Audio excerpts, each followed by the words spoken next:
Nationalism causes people to band together and with people that share a common background. It also causes groups to secede from nations and causes other groups to band together to form nations. It can cause war and is also a large factor in most peace treaties.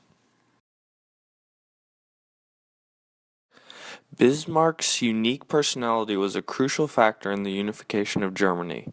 His skill as a diplomat was unrivaled during his reign as Chancellor of Prussia and of Germany. He impacted the unification by being a great leader and one that pioneered the use of realpolitik, thus meaning doing whatever is necessary. Very Machiavellian type, meaning the end justifies the means.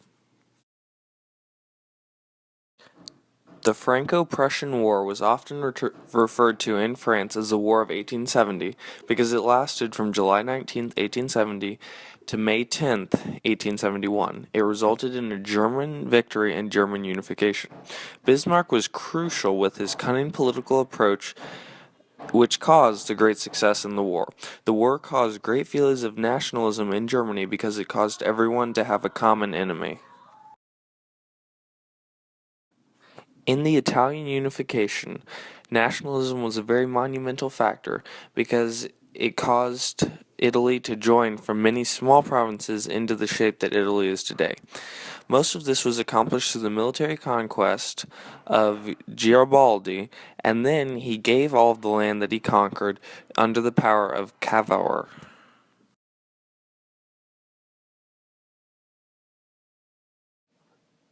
Imperialism is defined as the act of extending the authority and power of a foreign country over smaller countries. There are some benefits. Oftentimes, the smaller countries are introduced to technologies, such as bridges, medicines, and roadways. However, on the flip side, smaller countries lose freedoms and are forced into cheap labor by the larger countries. Imperialism comes in many different forms. One of the forms is colony. Colony imperialism is when a country is governed internally by a larger foreign power. Economic imperialism is when an independent, less developed country was controlled by businesses rather than other governments. Protector imperialism is when a country or territory with its own internal government is under power or protected by a larger country. And lastly, there is sphere of influence imperialism, which is when a larger country claims exclusive power over the trade and investments that are in the smaller country. One of the greatest examples of imperialism is the scramble for Africa. Some reasons that Africa was easily imperialized was the development of the Maxim machine gun. It was far superior than any of the weapons that were available to the Africans. Other developments, such as the steam engine and the protection against malaria, gave Europeans a huge advantage. Another downfall to Africa was the fact that the tribes had multiple different languages and multiple different cultures, which made it very hard to unify against oncoming European forces. Things such as gold, which was discovered in 1886, and diamonds that were discovered prior to that in 1867, made Africa a desired land to be colonized by all European powers. The Berlin Conference allowed European countries to sit down and lay out rules for colonizing Africa.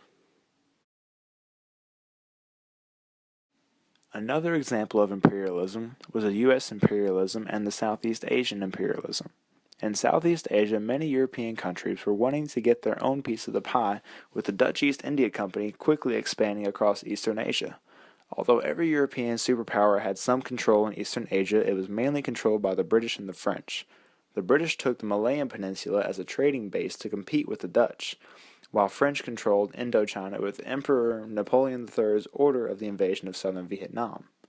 Meanwhile, back in the States, the United States had colonized Hawaii and the Philippines. Last but not least, there was British imperialism in India. This imperialism began with the East India Company. British rulers viewed India as a jewel in the crown, meaning that they saw them for their potential work as far as supplying Great Britain with workers and raw materials for their factories.